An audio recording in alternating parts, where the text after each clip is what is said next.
To fix your device isn't compatible with this version of Android, you can try updating your phone.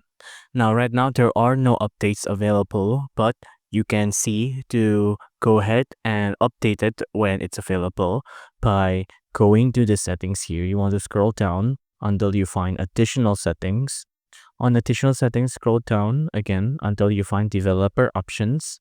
On developer options, you want to scroll down and then you can see there'll be automatic system updates.